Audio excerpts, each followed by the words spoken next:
C'était un esprit très brillant. Déjà tout jeune, il se distinguait de la masse. Et c'est quelqu'un de très affable, très courtois. Il a un immense sens de la civilité, chose qui m'a toujours impressionnée. Il est très fidèle en amitié et c'est quelqu'un vraiment, pour ses qualités humaines-là, de respect, de civilité, que je l'apprécie énormément parce qu'il est évidemment très brillant. Je dis toujours à tous nos amis communs que c'était le meilleur d'entre nous et il n'y a pas contestation à la matière. Parce que c'était d'abord un très gros travailleur.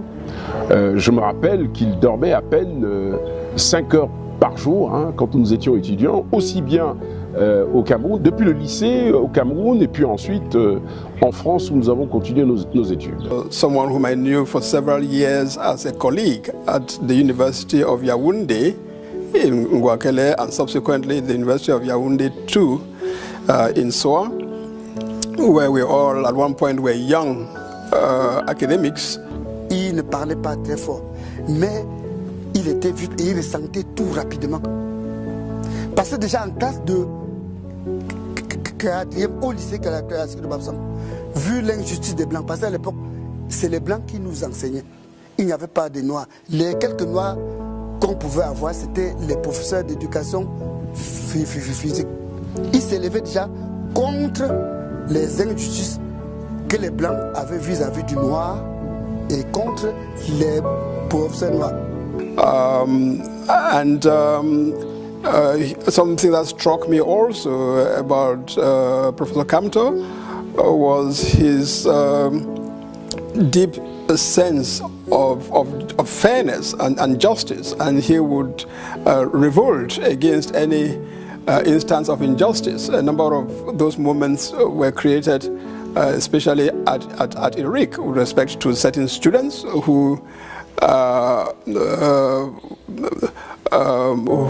felt they were unfairly treated in the programs that they followed, and Maurice would fight very hard to make sure that the students were granted their rights.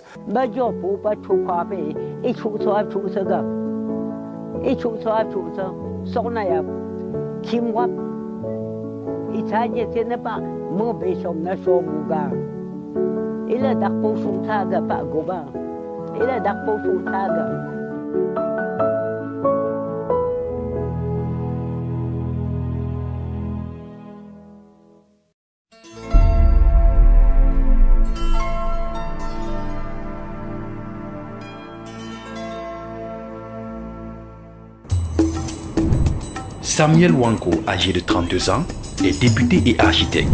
C'est lui qui dessinera le plan d'urbanisation de la ville de Bafoussam.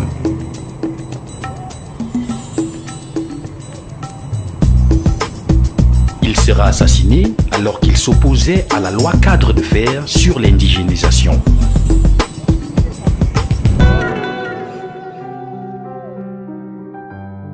Il n'avait pas 3 ans à la mort de Wanko. Aucun souvenir vivant. Par contre, un événement viendra bouleverser sa vie. L'assassinat d'Ernest Wandié et ses compagnons Gabriel Tabe, alias Awambo le Courant, et Raphaël Fossing. C'est un moment particulier de mon histoire personnelle. J'étais lycéen, j'étais au lycée classique de Bafoussam. Et le matin, quand nous allons au lycée, puisque j'habitais le quartier Nilon, qui est le quartier où je suis né, où vivent mes parents, où vivaient mes parents à cette époque-là. À partir du stade du lycée de Bafoussam, on pouvait voir très bas, jusqu'au niveau justement du palais de justice actuel, l'hôtel de ville, palais de justice. Et nous étions sur le stade, en train de se distraire, de bavarder, de jouer, certains aux cartes, comme de gentils garnements de l'époque. Et on se rend compte que vers le palais de justice, c'est noir de monde. Il y avait une foule immense. Et lorsque sonne la rentrée, donc la fin de la pause, par curiosité, nous nous portons vers le bas, donc vers le lieu où il y a cet assemblement. Des personnes, il y a une foule vraiment inestimable. Et moi, je me rapproche, j'étais tout petit à l'époque, donc je pouvais me faufiler très facilement entre les personnes. Et il y a un arbre. Et dès cet instant-là, il y a des rumeurs que l'on va exécuter. Il y a une exécution publique qui aura lieu. On ne sait d'ailleurs pas qui à ce moment-là. Je me faufile et il y a un arbre qui surplombe la scène, qui est un terrain vague, terrassé probablement. Il y avait un projet de construction à cet endroit. Et j'essaye de me hisser dans cet arbre.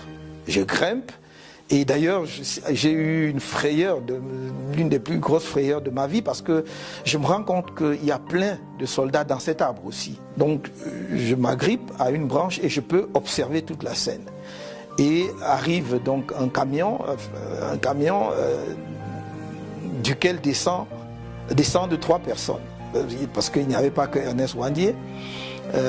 Les noms, nous les saurons après, parce que je ne les connaissais pas à ce moment-là, mais tout le monde pouvait identifier Ouandié comme étant le leader par sa statue. Il était grand, il portait des vêtements noirs et il avait avec lui son baluchon, il était pieds nus. Il descend, mais avant qu'il n'arrive, je dois dire que j'ai assisté à toute la scène préparatoire, c'est-à-dire à l'implantation des poteaux, donc des soldats qui ont planté les poteaux d'exécution. Et donc quand ils arrivent, quand ils descendent, on les dirige vers les poteaux d'exécution. Il est donc suivi par 2 autres personnes, je crois, Fossin Raphaël et quelqu'un que l'on appelait Wambo le Courant. Et le peloton d'exécution est mis en place. Et il y a, je crois, un officier ou un sous-officier, mais les personnes à exécuter en jouent et ordonnent l'exécution. Bafoussam, le 15 janvier 1971. Mourir pour la liberté de mon peuple est un honneur. Être exécuté ici à Bafoussam, pour que mon sang coule jusqu'aux rivières les plus lointaines du Cameroun, est un honneur. Après moi, d'autres continueront le combat, et ce jusqu'à la victoire finale, avant de conclure en chantant que vive le Cameroun à jamais libre. On tire. Et c'est terrible quand même. C'était la première fois que j'assistais à une scène pareille, parce que on est traversé par toutes sortes de sentiments à ce moment-là. Il y a la peur, mais il y a en même temps la compassion aussi. Il y a une sorte d'empathie, parce que on se dit, mais enfin, pourquoi est-ce qu'on peut exécuter les gens? Je ne comprenais pas tout à l'époque. Mais spontanément, on savait que c'était des nationalistes. On savait que c'était des gens qui se battaient pour la cause du peuple camerounais, pour la cause de l'émancipation de notre pays. Donc il y a eu cette empathie naturelle et on se sentait en réalité faire partie de cette cause-là. C'est le sentiment en tout cas que j'ai eu à cette époque. Je crois que ce n'est pas un événement qui vous laisse indifférent, et je pense que ça a pétri la personne que je suis devenue. Ça a construit aussi d'une certaine façon l'homme que je suis aujourd'hui. Mais en même temps, je crois, aussi loin que je m'en souvienne, c'est la cause qui était derrière qui m'a toujours frappé. De dire, enfin, on peut comme ça accepter de lutter pour les autres au point de donner sa vie, de lutter pour son pays au point de donner sa vie. Ça, c'est quand même quelque chose qui, oui, même inconsciemment, je crois, a contribué à me pétrir. Ouais.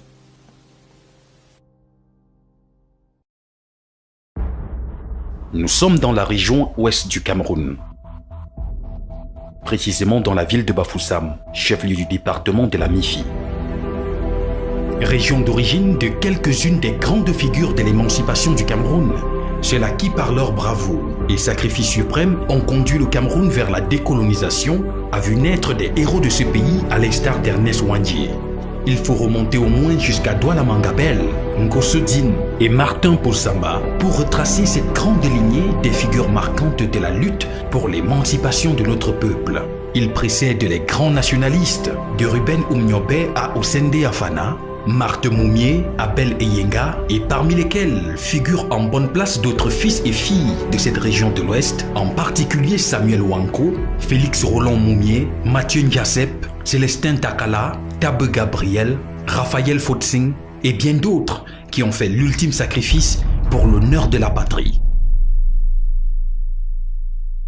Lorsque nous parlons des grandes figures de l'histoire politique de notre pays, ceux que je considère comme d'authentiques héros,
parce qu'on doit à la vérité dire que voilà des gens qui ont très tôt, très vite situé leur lutte au plan national et pour la cause de l'émancipation de notre peuple. Et comme vous le savez, ils mènent un certain nombre d'actes. Dès le départ, ils ont toujours été très clairs. Revendiquer l'indépendance et la réunification du Cameroun.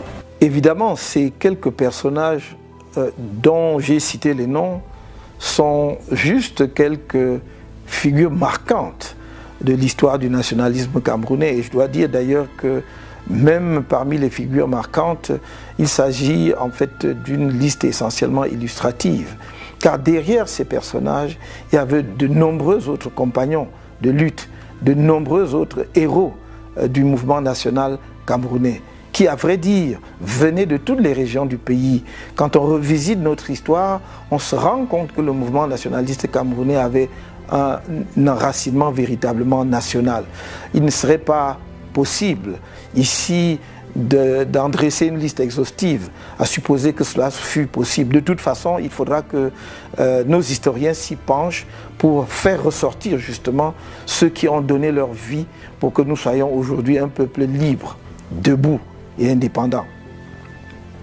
Mais quand on parle du nationalisme camerounais, on a coutume en réalité de faire référence presque exclusivement aux héros de la partie francophone du pays, en oubliant que nos compatriotes de la partie anglophone ont joué un rôle déterminant. D'abord parce que quand le mouvement nationaliste a été contraint à la clandestinité, traqué, ces militants étant traqués, ont pour la plupart trouvé refuge du côté anglophone du pays. Ce sont nos compatriotes anglophones qui les ont accueillis, les ont protégés. Mais ils sont allés plus loin, ils sont allés au-delà. Ils ne se sont pas contentés justement de leur donner une base arrière. Ils ont participé d'un point de vue politique à la construction du nationalisme camerounais. Quelqu'un comme Ndetou Maza, par exemple, a créé à l'époque ce qui était pratiquement le pendant de l'UPC du côté anglophone et que l'on appelait le One Cameroon.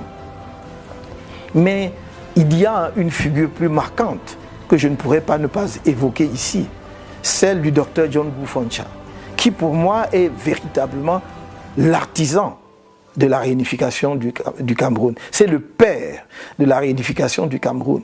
Parce qu'il aurait pu faire échouer la conférence de Fumban et donc rendre impossible la réunification s'il n'était venu avec le désir ardent, justement, de contribuer à la réunification, à l'aboutissement de la construction d'un Cameroun uni dans ces deux composantes anglophones et francophones.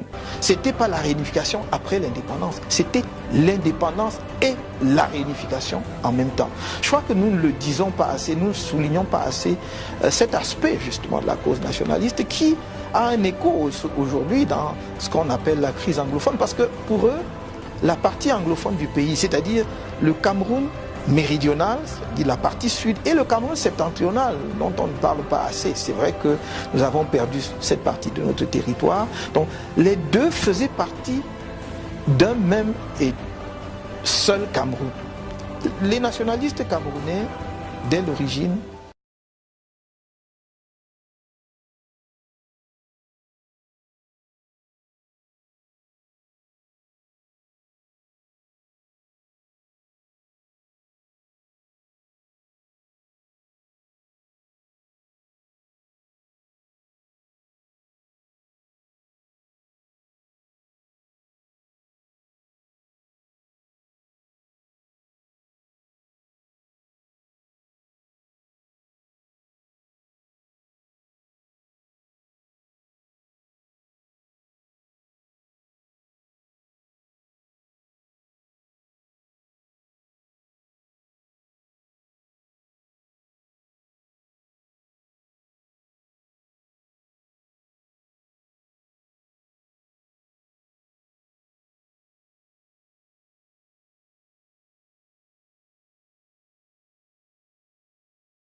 Marthe Moumier, je veux dire, ou d'autres, c'est El Teboulou, n'est-ce pas?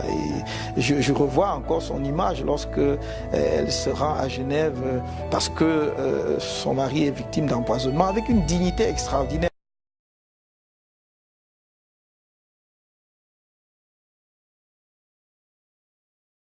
Souligner le rôle exceptionnel qu'elles ont joué. Elles n'étaient pas que des femmes au foyer, c'était des militantes et des combattantes qui ont été exceptionnelles sur le terrain. Elles ne se contentaient pas d'appuyer leurs époux. Elles avaient leurs convictions nationalistes et idéologiques et elles ont travaillé, elles ont pris des risques. Et si nous sommes aujourd'hui ce que nous sommes, c'est aussi, et je dirais même d'abord, grâce à elles. On ne souligne pas assez l'héroïsme d'un jeune, 36 ans, premier docteur en sciences économiques d'Afrique subsaharienne au sein des AFA, qui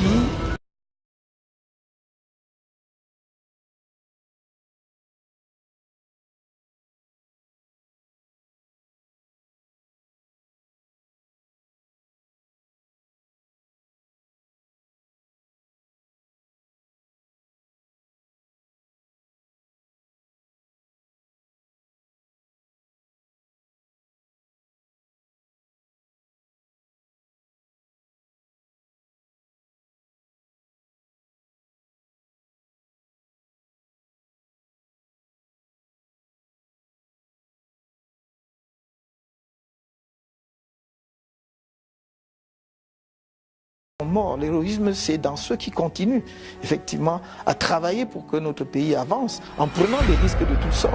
Et je pense que le nationalisme camerounais va au-delà de ce que on peut dire des uns et des autres. C'est quelque chose de presque diffus. Chacun de nous, inconsciemment, sans que les parents même ne lui en parlent, presque né avec ça. C'est un peu comme si c'était génétique chez les Camerounais. Vous verrez, vous avez sans doute pu constater que dans nos écoles, on n'enseigne pas cela. Et pourtant, chacun de nous, quelque part, connaît le nationalisme camerounais et porte en lui une part de ce nationalisme. C'est une spécificité camerounaise, c'est une cause nationale dont personne ne peut revendiquer le monopole. Et je me réjouis que de nombreux Camerounais de toutes les régions du pays portent en eux cette cause.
je dois dire, le lycée était encore à cette époque-là tenu par des enseignants de la coopération.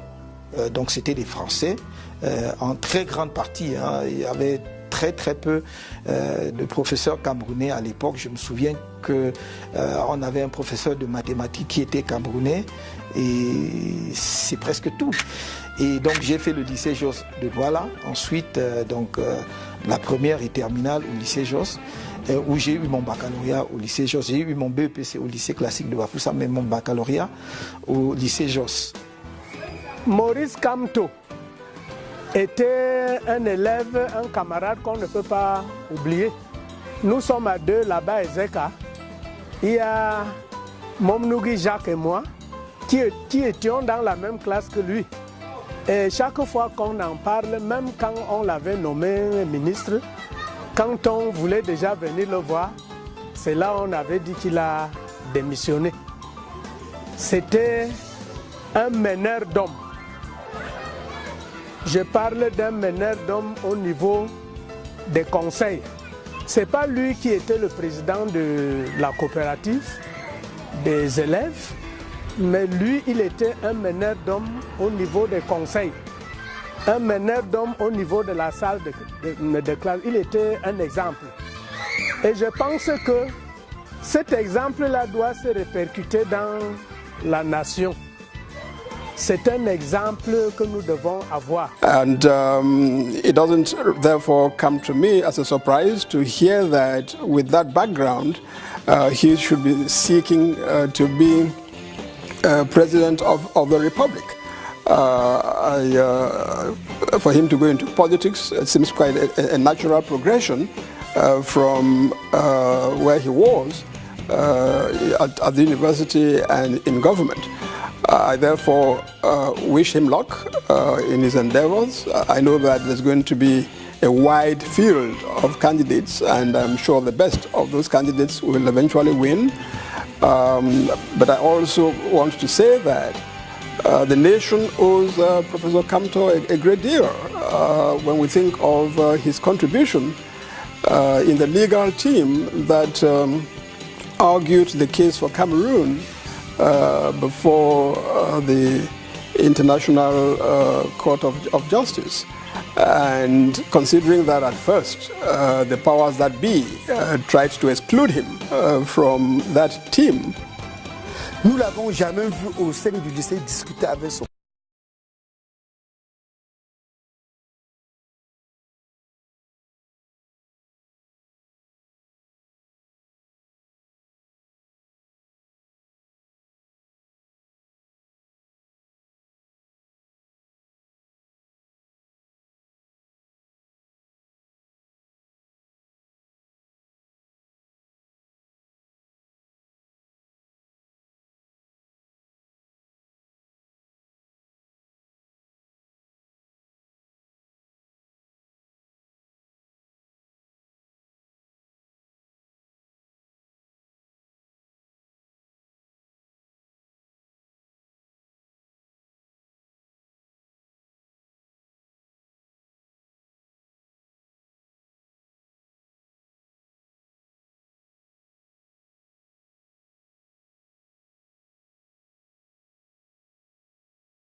Comme toutes les familles de Bafoussam, mon père avait des plantations et c'est ainsi que nous allions généralement à la plantation dès le vendredi soir.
sais ce que c'est que aller au champ, labourer toute la journée, rentrer le soir ou le lendemain avec un fagot de bois ou avec un régime de plantain. Donc voilà.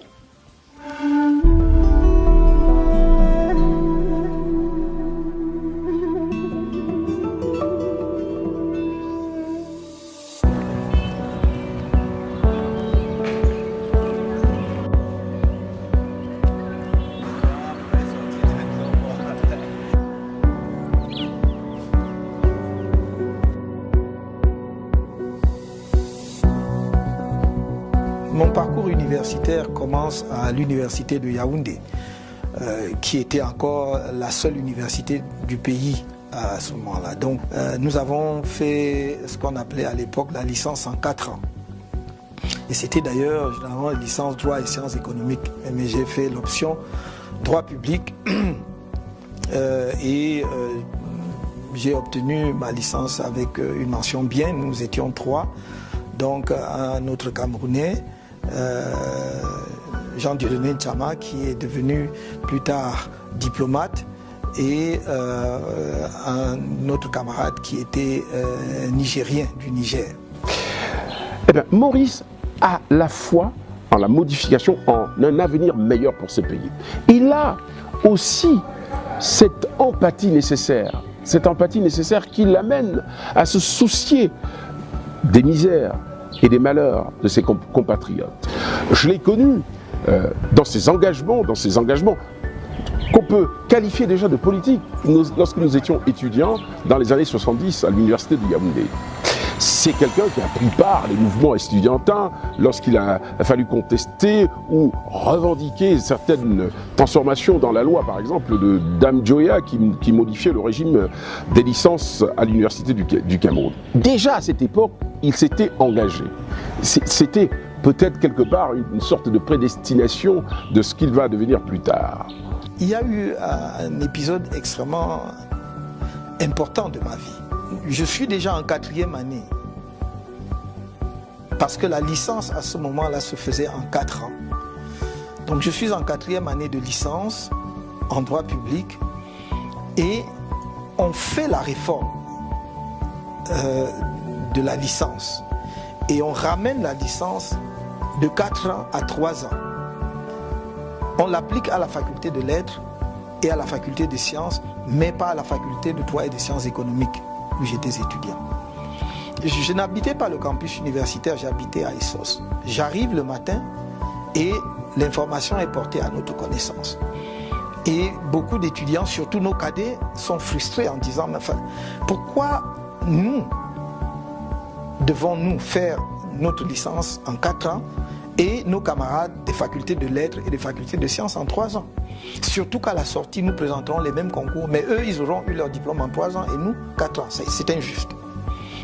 Mais là encore, Maurice Kamto était encore parmi ceux qui revendiquaient, ceux qui étaient les porte-parole. Et il le faisait avec la douceur. Nous autres, on se réunit, on allait lui dire, mais comment? Maurice, tu es en train de faire quoi comme ça? Pourquoi tu te mets devant le cercueil? Pourquoi tu prends le micro? Il nous a dit, vous voulez que qui prenne le micro? Nous sommes en train de défendre la cause de tout le monde, votre cause. Il faut qu'il y ait quelqu'un. Je suis un peu comme ça, donc je me dis, mais enfin ça, oui, on ne peut pas accepter ça. Donc c'est une cause qu'il faut défendre. Je rencontre quelques-uns de mes camarades sur le campus et on dit, mais il faut faire quelque chose. Et rapidement, on s'organise.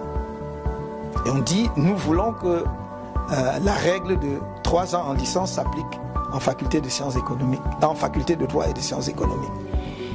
Et parmi mes camarades qui me suivent, avec qui on engage ce mouvement, ils sont encore là. Hein. Un certain nombre d'entre eux vivants, certains à des postes de responsabilité. Un d'eux a été représentant de la BAD à N'Djamena pendant un certain temps. D'autres sont dans la diplomatie aujourd'hui et d'autres à d'autres postes de responsabilité. Après cela, je vais être admis à l'université française, plus particulièrement à la faculté de droit de l'université de Nice. Je vais être admis en ce qu'on appelait à l'époque DEA, de droit public fondamental, avec une mention bien. Je passe le DEA de droit international, avec une mention assez bien. Je passe le diplôme de l'Institut des hautes études internationales avec mention bien. Je passe le certificat d'études communautaires avec une mention assez bien. Tout cela la même année. Ensuite, je m'engage dans une thèse de doctorat d'État. Je mène mes recherches aussi bien à Nice qu'à Paris. Et lorsque je suis à Paris, je fais l'Institut international d'administration publique. Je suis admis là-bas. Je fais la section économie et finances. Au bout d'un an, j'obtiens donc le diplôme de la section économie et finances avec la mention bien. Et puis, parallèlement, je poursuivais avec mes recherches en thèse de doctorat. En 1983, très exactement en novembre 1983, j'irai soutenir ma thèse de doctorat à l'université de Nice, où j'obtiendrai donc la mention très bien avec les félicitations du jury, avec autorisation de publication de la thèse. Ma thèse a été publiée à la Librairie générale de droit et de jurisprudence et j'ai obtenu le prix de thèse de la faculté de droit de Nice et aussi le prix de l'Académie des sciences d'outre-mer pour cette thèse.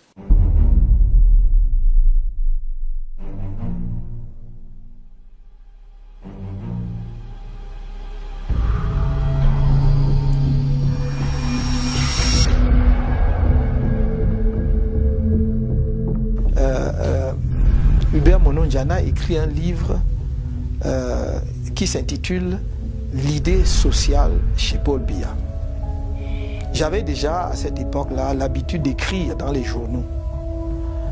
Et je pense qu'il avait sans doute lu quelques papiers de moi qu'il avait probablement apprécié, sinon sur le fond, au moins sur la forme. Donc je me retrouve à la chancellerie de l'université de Yaoundé, qui était encore la seule université du pays.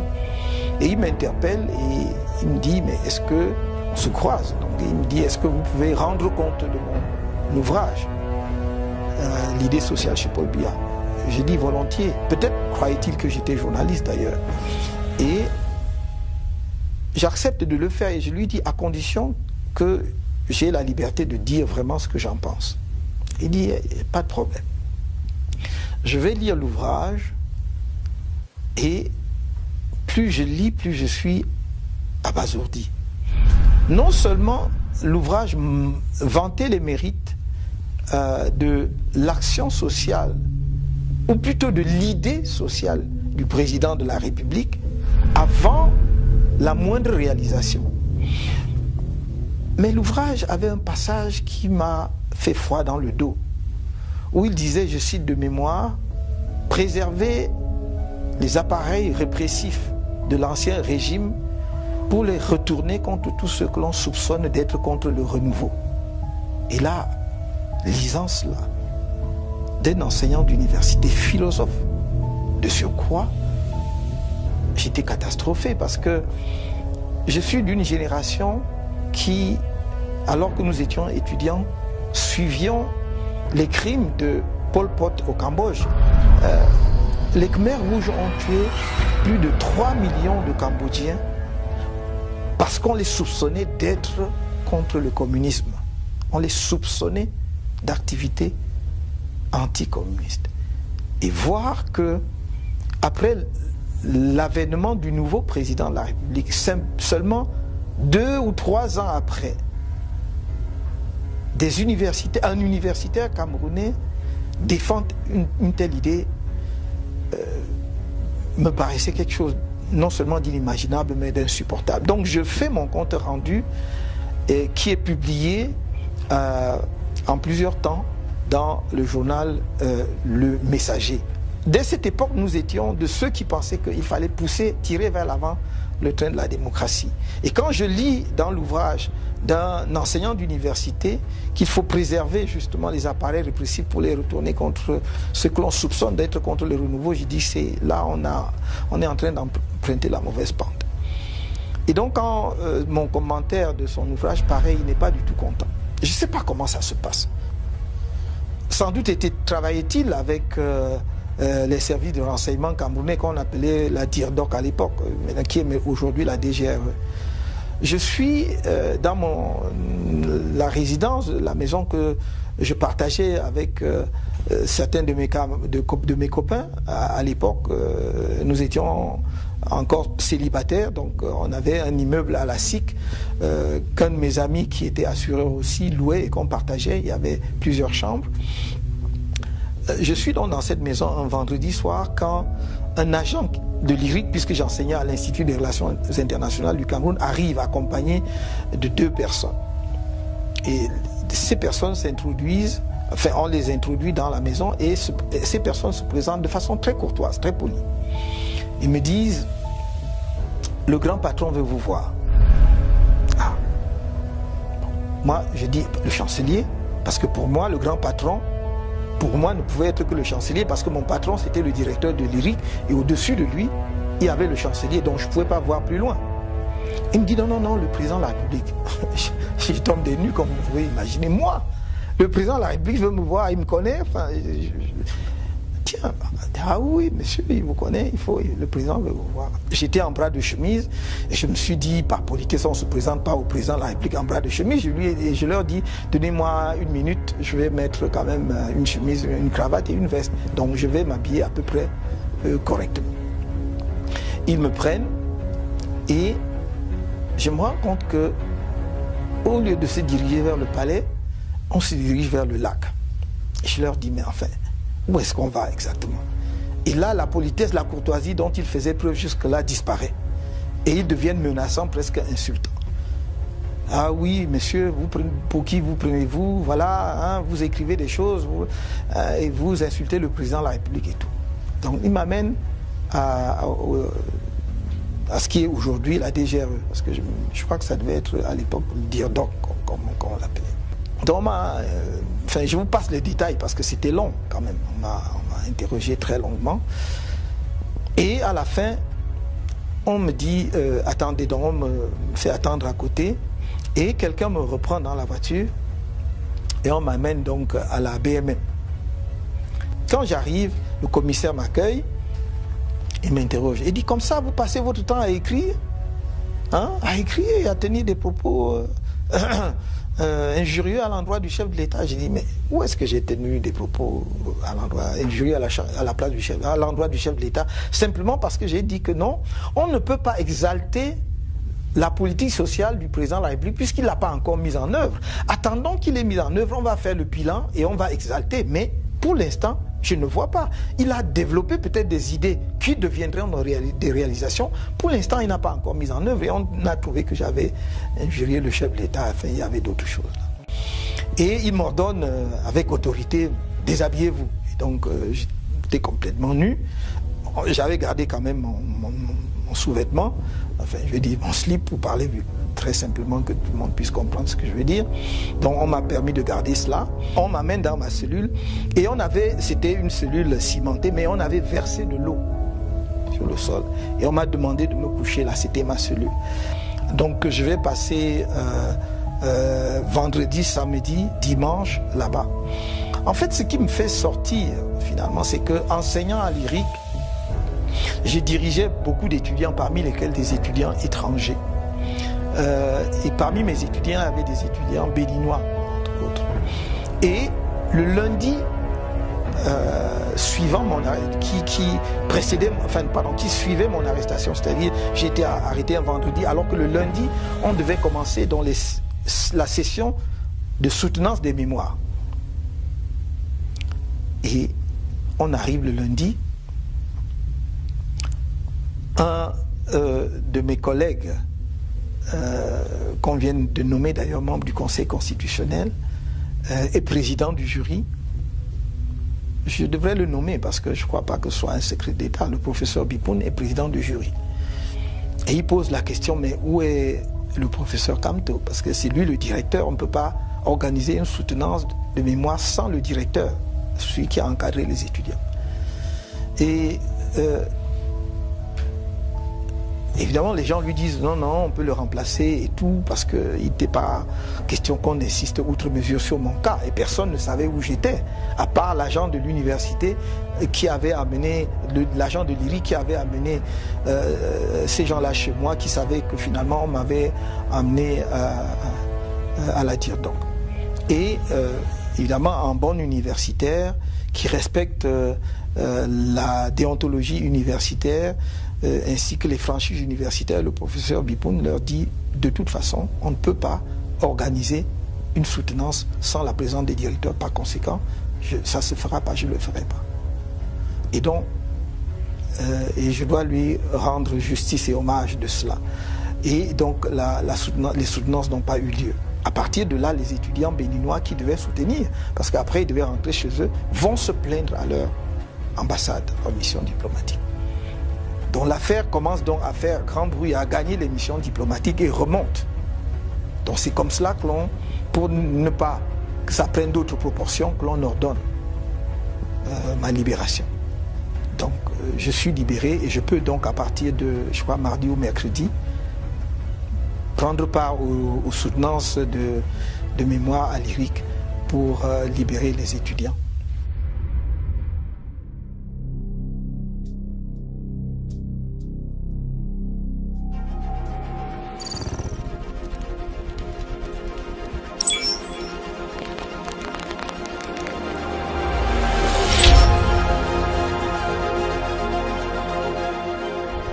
Well, Maurice had a significant input into the case. He was one of the lawyers. There were a number of lawyers, Anglophone and Francophone lawyers, who dealt with the case, and Maurice was one of the group. So he had his own work to do, he had his own research and drafting to do, and at the same time he commented on the work of the other lawyers, like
personnel ou particulier.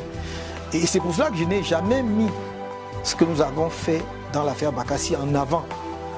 Que ce soit pour prétendre à un traitement particulier dans le cadre national ou international, encore moins dans le champ politique. Mais je peux dire brièvement quelques mots sur comment je suis arrivé.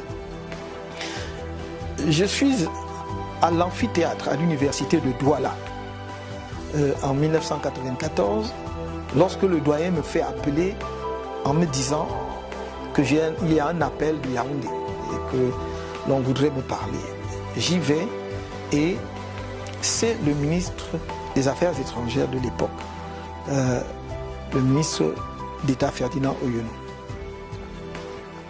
qui me parle et me dit les raisons pour lesquelles il voudrait me voir. Donc on convient d'un rendez-vous. Je passe les détails parce que je crois que je n'ai pas tellement envie de rentrer dans les détails. Donc je vais au rendez-vous après avoir achevé mon cours à Douala et il me reçoit dans son cabinet ici au ministère des Affaires étrangères et donc m'informe de ce que le président de la République a demandé si je peux m'occuper de la procédure que le Cameroun veut engager dans le cadre donc, de cette affaire. Je dois dire une chose parce que je ne peux pas ne pas dire celle-là. Il me dit très clairement, on sait que vous n'êtes pas avec nous, que vous ne partagez pas, disons, les mêmes vues politiques que nous, mais c'est une affaire de l'État. Et je lui ai répondu, en effet, monsieur le ministre, c'est une affaire de la nation. Et dans cette affaire, je me considère comme un soldat. Et il n'y a pas à mettre en avant des considérations idéologiques, politiques ou quoi que ce soit. Donc, je suis au service de la nation, je suis disponible à tout moment. Et donc, il me dit donc, allez travailler, allez me préparer voilà, la requête et tout ça. Donc, je vais le faire. Et bon, le reste, je ne vais pas rentrer dedans. Donc, c'est par le ministre Ferdinand Oyono que j'entre dans le dossier. Voilà, pour faire bref. Parce qu'il y a beaucoup d'épisodes impliquant beaucoup de personnes, des péripéties. Je crois que je ne vais pas en parler. Je n'ai pas envie d'en parler. Et voilà, j'ai toujours dit qu'il y a des choses dont je ne parlerai jamais, même pas dans mes mémoires.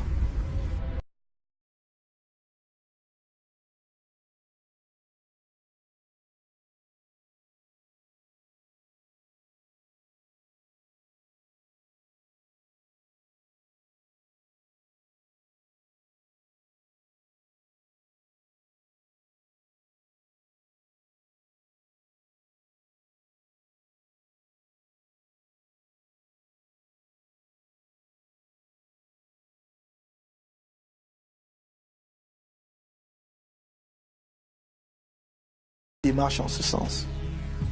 Comme ma nomination comme doyen de la faculté de droit, le ministre d'État Atangna Mbara en a dit que, disons, on a révélé quelques aspects dans un livre qu'il a publié, comment il a démarché pour que je devienne doyen. J'entre au gouvernement.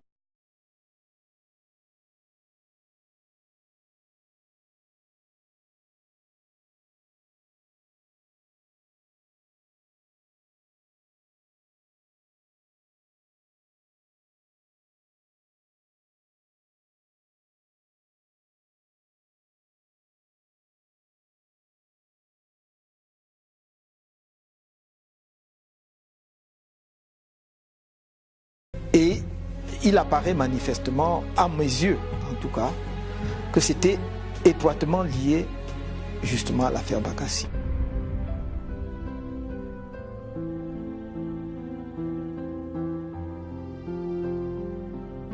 Professeur Maurice Kamto, homme politique, enseignant, auteur,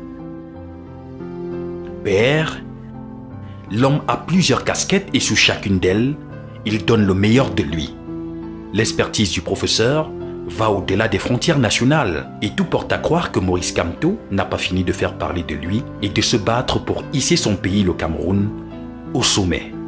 Maurice Kamto was a member of the commission, but he was also the chairman of the commission 1 year, and he was an excellent chairman who kept good order in a very pleasant way.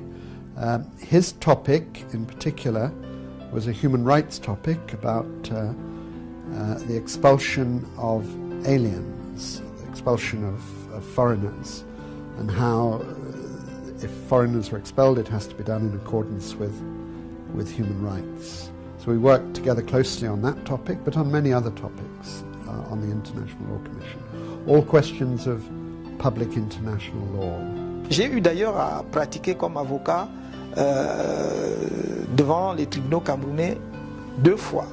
La première fois, c'était dans un dossier dans lequel j'étais l'État, pour défendre les intérêts de l'État, dans lequel j'étais avec Maître Monguetine. Et on n'a pas eu à plaider vraiment, donc, mais on s'est présenté devant la barre. Il a pris brièvement la parole après justement m'avoir présenté comme la courtoisie le veut au président de la cour d'appel. Et puis donc, dès lors que j'étais domicilié à son cabinet, j'ai pu participer à cette procédure. Et la deuxième fois, c'est récemment, lorsque j'ai mis ma toge dans l'affaire survenue à la suite de la crise anglophone et donc des leaders anglophones qui étaient arrêtés et détenus pour, entre autres, chefs d'accusation, n'est-ce pas, de terrorisme. Voilà pour ce qui est de ma pratique du barreau. Je dois dire d'ailleurs qu'en dehors de cela, je pratique aussi comme arbitre. Je suis arbitre dans un certain nombre d'affaires au niveau international impliquant soit un État et une entreprise, soit parfois deux entreprises entre elles. He's one of the great international lawyers in the world. Certainly on the International Law Commission, he was one of the very best members of the Commission, a very good representative of Africa on the Commission because it's a worldwide commission. His knowledge of international law is very good, both as a professor and also as a practitioner, as a lawyer, practicing lawyer. And his knowledge of human rights is very good. That was shown by his own topic on the Commission about the expulsion of aliens. Well, we've been working together on a case at the International Court of Justice in The Hague, and I very much enjoy working with him. He's very good at the law, at the tactics, at the strategy of a court case, and it's a great pleasure to work with him. So we've been working for two years on that case, and we see each other very frequently in The Hague and elsewhere. Devant la Cour internationale de justice, j'ai eu à défendre plusieurs pays en dehors de notre pays, le Cameroun, dont j'ai assuré la défense dans le cadre de ce que l'on connaît couramment sous l'appellation de l'affaire Bakassi de 1994 jusqu'au prononcé de l'arrêt sur le fond le 10 octobre 2002. Donc j'ai défendu l'État du Cameroun, j'ai défendu notre pays dans toutes les étapes de la procédure. J'étais d'ailleurs dans cette affaire à la fois co-agent, avocat et conseil.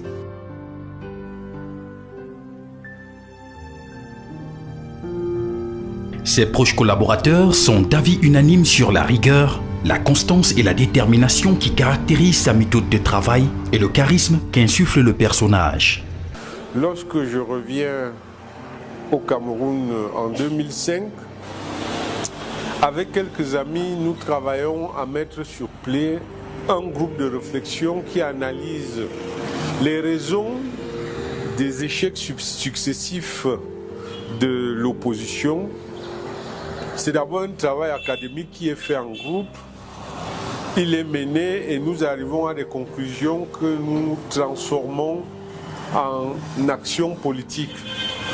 Voilà comment est créé le mouvement pour la renaissance populaire, le MRP, qui devenait MRC. Donc, le MRP, dans son travail de recherche d'acteurs capables de le fortifier, va approcher pratiquement tous les responsables politiques du Cameroun. Et au terme de cette réflexion, nous avons appris avec beaucoup de joie que le ministre délégué, le professeur Kamto, avait démissionné de sa charge publique et entendait faire de la politique. Nous avons été le rencontrer. Je dois dire que à l'occasion, j'avais été accompagné par le président Bilé de l'UFP qui est encore vivant.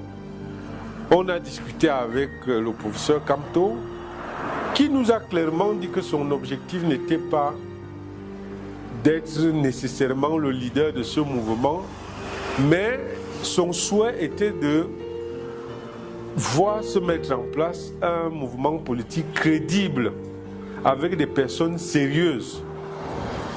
Et les discussions ont eu cours. Il a rejoint le groupe. Quand il est arrivé, il a tenu le même discours. Je viens vers vous en toute humilité pour que nous mettions en place une équipe crédible, un parti politique crédible. Peu importe la place que j'occuperai dans le mouvement, l'essentiel c'est de mettre en place un parti politique crédible. Au MRC, il y a une instance dirigeante qui s'appelle le Directoire national. Et le directoire national est vraiment l'instance qui fonctionne le plus régulièrement possible pour prendre toutes les décisions intéressant la vie du parti, mais aussi concernant nos prises de position par rapport à la vie nationale. Le président prend les décisions toujours en accord avec le directoire. Quand il y a une question, je convoque par l'intermédiaire du secrétaire général, secrétaire national du parti, la réunion du directoire. Et au directoire, tous les membres du directoire sont égaux. Donc, je pose le problème et je demande aux gens de s'exprimer, c'est-à-dire aux membres du directoire de s'exprimer sur la question. Et il faut dire que le professeur Kamto et le MRC ont toujours dit, et c'est un leitmotiv qui ne changera jamais, que ce parti et l'homme Kamto sont des républicains qui respectent à ce titre les autorités, les institutions républicaines qui sont mises en place, et au-delà de ces autorités, les personnes qui les représentent et qui les incarnent. C'est pour le MRC et pour M. Kamto une posture naturelle. Pourquoi? Parce que pour un homme qui veut gouverner, pour un parti qui veut gouverner, on ne peut pas imaginer que ce parti soit le premier à montrer le contre-exemple en ne respectant pas l'institution qui est mise en place. C'est pour cela que nous pensons que nous devons toujours respecter les lois de la République. En dehors du directoire, les décisions sont prises également sur la base de ce que la base remonte au directoire. Lorsque nous examinons une question, nous nous assurons que si ça concerne une région, que la région concernée effectivement nous a donné sa position sur la question avant de prendre la décision. Enfin, je dirais que le directoire reflète la diversité du Cameroun. J'ai toujours dit aux gens qui voulaient ramener le parti à je ne sais quoi, que regardez bien le directoire dans sa composition. Les gens peuvent ergoter. Nous avons travaillé des nuits et des nuits pour parvenir à cette représentation et à cette représentativité des différentes régions du pays. Le premier vice-président est de l'extrême nord. Le deuxième vice-président est du centre. Le troisième vice-président est du littoral. Le quatrième vice-président est du sud-ouest. Le cinquième vice-président ou la cinquième est du nord. Le secrétaire général est du nord-ouest. Le trésorier national est de l'ouest. Voilà les membres du directoire qui sont élus d'ailleurs. Ils ne sont pas nommés par le président national. Ils sont élus par la convention du parti. Par exemple, j'ai une question sur laquelle je l'ai toujours entendu parler. La question du tribalisme. Maurice Kamto dit qu'il ne comprend pas que des gens aient un tant soit peu quelque chose de tribal dans leur tête. Il est absolument opposé au tribalisme. Il dit qu'aujourd'hui, le monde a évolué et que le combat des jeunes Camerounais et des Camerounais, c'est d'être en mesure de concurrencer les jeunes Japonais, les jeunes Chinois, de montrer qu'ils peuvent faire face aux défis du monde actuel. Ce n'est pas de créer des divisions entre les Camerounais, ce n'est pas de dire que telle et telle tribu et telle une autre tribu. Cet homme ne vous demande jamais d'où vous venez quand il vous rencontre. Ce qui importe pour lui, c'est votre capacité à comprendre l'orientation qu'il donne. C'est votre capacité à défendre le Cameroun et à accepter les principes qui sont ceux de la République. Pour lui, c'est ça qui est important. Et une autre fois, il avait découvert que sur les casquettes que des jeunes de Douala ont fait, les casquettes du MRC, ils ont mis sa photo sur les casquettes, mais il était absolument horrifié. Il leur a dit non, je n'ai pas besoin qu'on mette ma photo ni sur les tricots, ni sur le pagne, ni encore moins sur les casquettes du MRC. Je ne suis qu'un simple serviteur de ce parti. Je suis là pour un temps. Un autre viendra avant. Et ce qu'il faut mettre en avant, ce n'est pas la personne de Maurice Kamto, c'est d'abord le parti politique et les idées, la vision que ce parti présente aux Camerounais. Il est comme ça. Et c'est ce qui fait que, par cette humilité, il a un grand respect des hommes, jusqu'aux enfants. Il considère qu'un être humain est égal à un autre et que son action politique à lui, c'est de se demander qu'est-ce qu'il fait pour que demain, le Camerounais, la Camerounaise puisse vivre décemment et normalement dans son pays. Ça, c'est Maurice Kamto. Et souvent, je lui disais au début, mais professeur, vantez-vous un peu quand même. Un homme politique, il doit pouvoir dire des choses, se vanter un peu. Mais non, ce n'est pas lui. C'est quelqu'un qui laisse toujours de côté les titres qu'il a pu avoir, qui laisse de côté les fonctions qu'il a occupées pour simplement être un homme simple, un homme comme les autres.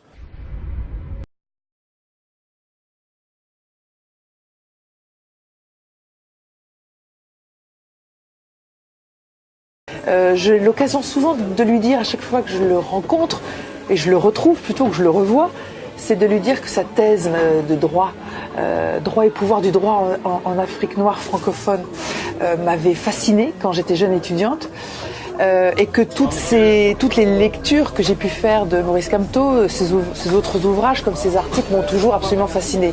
Il a une plume magnifique, il a une pensée originale, très très précise, ce qui est nécessaire quand on est un juriste. Donc il a eu une carrière absolument exceptionnelle que tout internationaliste aimerait avoir, c'est-à-dire qu'il est un grand universitaire et il a aussi utilisé ses grandes compétences universitaires en droit international pour plaider devant la Cour internationale de justice, pour faire partie de la commission du droit international, qui est une instance très très importante au sein des Nations Unies, qui a pour objet de codifier le droit international. Donc ces compétences ont été reconnues à l'échelle internationale parce qu'il a intégré de multiples instances internationales. Il plaide et il a pu défendre le Cameroun devant la Cour internationale de justice, mais aussi d'autres États. Donc l'unanimité est claire s'agissant de ses compétences à l'échelle du droit international et puis à l'échelle de chacun de ses collègues. On peut apprécier ses immenses qualités d'enseignant et de chercheur quand on le lit. I've heard and read on social media the allegation that President or candidate or Professor Maurice Kamto is tribalistic. I think Cameroonians have to learn to get away from this way of destroying or seeking to destroy people who carry the aspiration of our nation. I don't see how a presidential candidate can afford to be tribalistic, because there is no single tribe in this country which is so big or so dominant that it will deliver the results at a general election as the election of president. So in the nature of things, I don't believe in this allegation. First, for that reason, because it will be suicidal for a presidential candidate to count only on his tribe or his ethnic group, his or her tribe or his or her ethnic group. But secondly, as concerns Professor Kamto in particular, I think he has demonstrated through the composition of the national executive of his political party, but also through the composition of the team that I observe he has around him to assist him in conducting his campaign for the forthcoming election, that he is someone who selects people based on their competence, based on what they can provide, based on the contribution that they can make to the realization of the overall objective, than on their ethnic or religious or other background. J'ai compris qu'au-delà du fait que ce soit un juriste confirmé, il est aussi un érudit et il touche à presque toutes les sciences avec une étonnante facilité. Maintenant, donc, ce qui se passe, c'est que en 2013, lorsque j'organise le 3e anniversaire de mon association, qui devait se dérouler en 2014. Ça devait être un double événement, le 3e anniversaire de mon association, et ça tombait que ça faisait les 20 ans de la publication de l'urgence de la pensée de Maurice Kamto. Et avant même que la conférence ne puisse avoir lieu, on ne savait pas vraiment qui devait être là. Pourtant, il m'avait dit qu'il devait être là. C'était pour nous un fait ahurissant que nous, admirateurs de Maurice Kamto et de sa pensée, nous puissions la voir avec nous.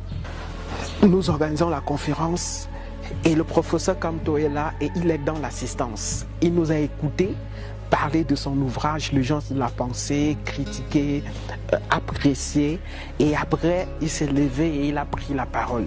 Et c'était encore pour nous un moment de messe intellectuelle et nous avions été frappés.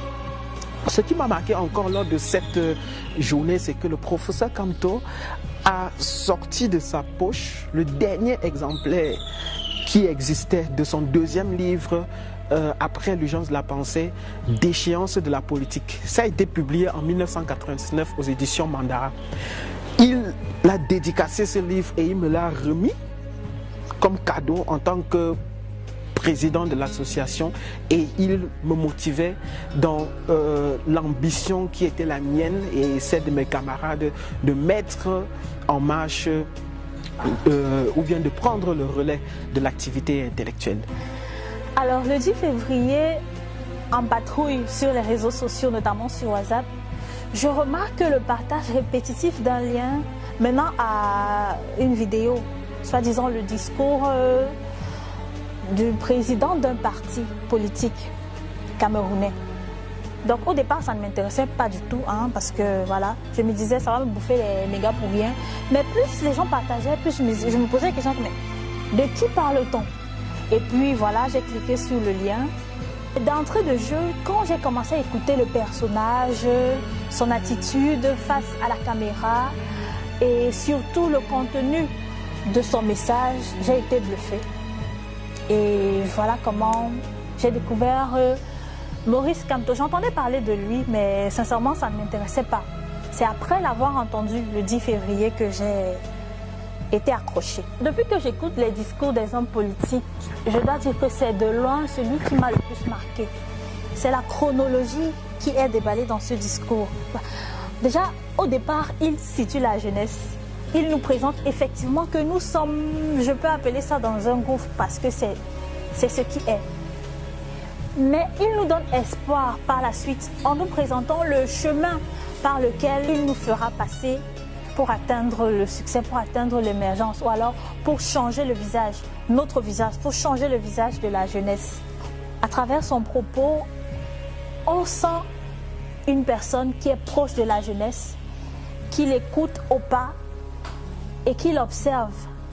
J'ai surtout aimé quand la partie où il a cité certains jeunes qui pourraient être pris pour modèle. Donc tu sens quelqu'un qui écoute la jeunesse, qui l'observe et qui cible certains potentiels, qui sait cibler les potentiels. À la suite de ce discours, j'ai voulu en savoir un peu plus sur le personnage.